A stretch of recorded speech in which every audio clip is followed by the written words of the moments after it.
This is understanding the adaptive features of a nervous system that is under threat and learning about how bodies respond when they're under threat changes everything, because then we realize, oh, there's wisdom in the body. The body is shutting down in a numbing, dissociated nervous system state that Steve called dorsal, the dorsal branch of the vagus nerve in the body, as a way of surviving. So understanding that dissociation is a gift from the body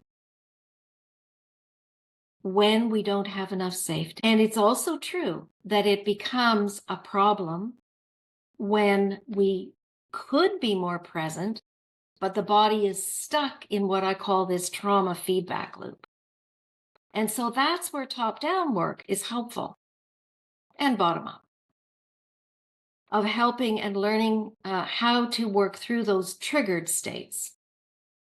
But the origins of dissociation are adaptive in features. And it was Judith Herman, who is still teaching occasionally now, who updated her incredibly wise book called Trauma and Recovery that came out in the 1990s, I believe. We were all so excited about it. We ran out and bought it, and we met together as feminist therapists and talked about it and shared ideas. And she really helped us to understand the roots of the kind of self-harming behaviors that we were seeing. People were cutting the body often, binging and purging, drinking huge amounts of alcohol, repeating really dangerous sexual experiences, things that were seen as masochistic and attention-seeking and crazy, but through the lens of the nervous system. It was Judith Herman who really got that way back then.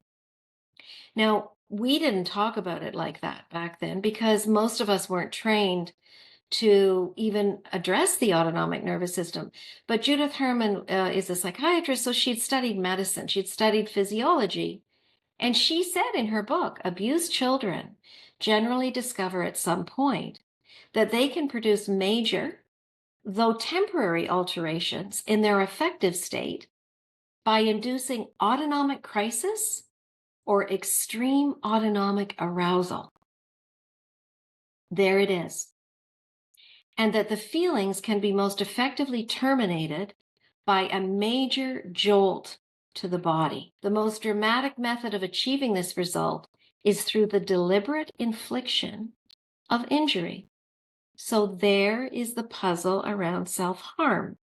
It creates this jolt in the nervous system, and it shifts us from flight-fight into shutting down, or the other way, from shutting down into flight-fight.